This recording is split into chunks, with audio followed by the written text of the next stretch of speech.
Hello दोस्तों, स्वागत है आपका आपके ही अपने यूट्यूब चैनल हिंदी भाषा साहित्य HBS में। दोस्तों, आज हम देख लेते हैं मनोविश्लेषणात्मक उपन्यास, जो कि हिंदी साहित्य में एक महत्वपूर्ण टॉपिक है। उपन्यास से संबंधित कौन कौन से ऐसे प्रश्न हैं मनोविश्लेषणात्मक उपन्यास के जो पेपर में आने की जिनकी पूरी संभावना है, चाहे वो NTA नेट हो, JRF सेट या फिर राज्य स्तरीय जो परीक्षाएं होती हैं CTET और TGT PGT KBS आदि जो परीक्षाएं उन सभी के लिए महत्वपूर्ण है। दोस्तों, इस टॉपिक के अलावा हम आने वाली वीडियो में जैसे प्रयोगवादी उपन्यास हैं, कौन कौन से महत्वपूर्ण प्रयोगवादी उपन्यास, अस्तित्ववादी, आंचलिक उपन्यास, साम्यवादी आदि जो उपन्यासों का एक क्रम बटा हुआ है, तो इसी क्रम को लेकर के हम आप लोगों को प्रश्न देते रहेंगे। आज हम इसके जो 10 महत्वपूर्ण प्रश्न हैं वह देखेंगे। वीडियो ज़्यादा लंबा ना करते हुए हम स्टार्ट करते हैं।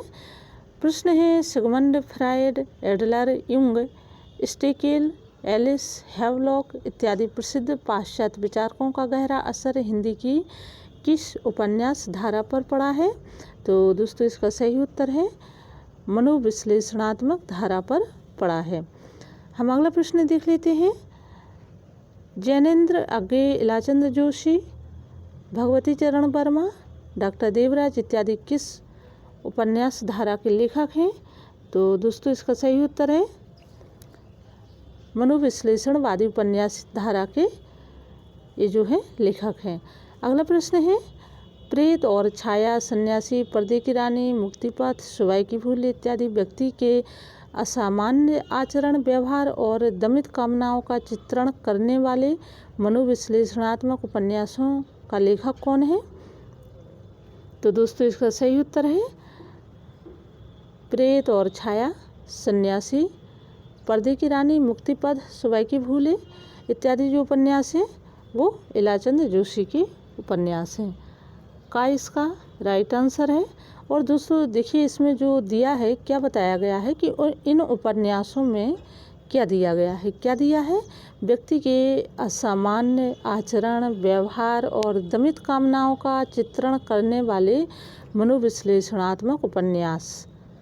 अब यहाँ पर प्रश्न इस प्रकार से भी बन सकता है कि ये जो उपन्यास दिए हैं इनमें से कोई एक उपन्यास दे दे और 3 थोड़ा हटके दें, और प्रश्न आपसे पूछा जा सकता है कि इन जो व्यक्ति के असामान्य आचरण, व्यवहार और दमित कामनाओं का चित्रण करने वाला निम्नलिखित में से कौन सा उपन्यास है।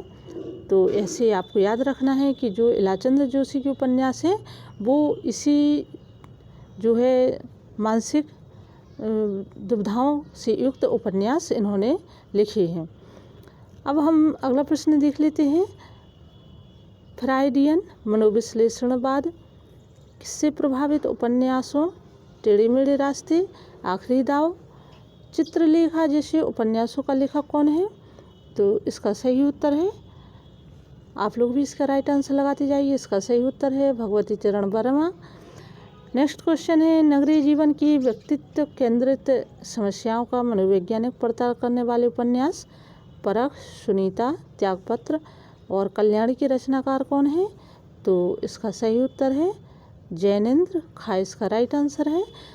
अब देखिए, जैनेन्द्र के उपन्यासों में क्या दिया गया है, इनकी मुख्य समस्या क्या है उपन्यास में? नगरीय जीवन की व्यक्ति केंद्रित समस्याओं का मनोवैज्ञानिक पड़ताल करने वाले उपन्यास हैं। जैनेन्द्र के उपन्यास जो है नगरीय जीवन से संबंधित और मानसिक दुविधाओं से को उजागर करने वाले उपन्यास इन्होंने लिखे हैं। नेक्स्ट क्वेश्चन है, अपने अपने अजनबी, नदी के देव, शिखर एक जीवनी का लेखक कौन है? तो इसका सही उत्तर है अज्ञे। अगला प्रश्न हम देखते हैं, स्त्री पुरुष संबंधों की मनोविश्लेषणात्मक प्रस्तुति करने वाले उपन्यास सूरज का 7वां घोड़ा और गुनाहों का देवता किसने लिखा है? तो दोस्तों, इसका सही उत्तर है धर्मवीर भारती।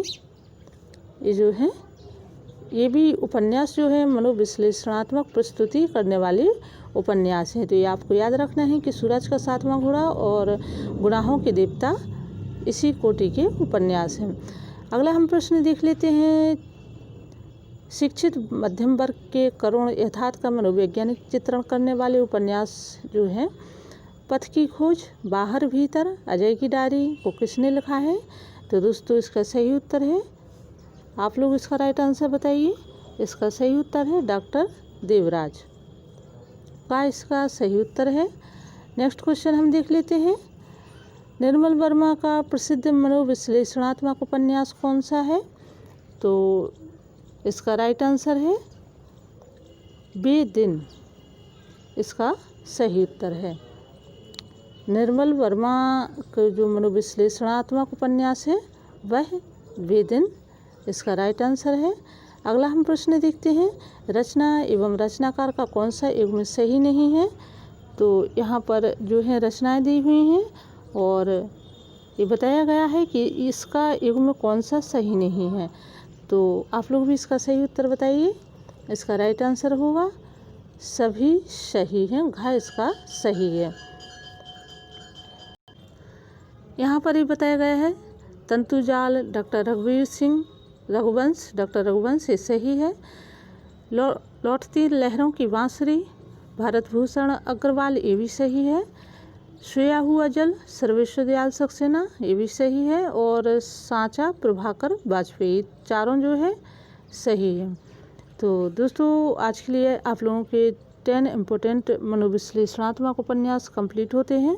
और यदि आप लोग इसका विस्तार चाहते हैं तो प्लीज़ कमेंट बॉक्स में लिखिए, मैं आपको इसका विस्तार पूर्वक अध्ययन करवाऊंगी। हम फिर मिलते हैं नई जानकारी नई वीडियो के साथ। तब तक के लिए आप घर पर रहिए, सुरक्षित रहिए, अपनी पढ़ाई मन लगा कर करिए। आप लोगों के लिए काफ़ी समय मिला है पढ़ने के लिए, अभी भी आगे टाइम है।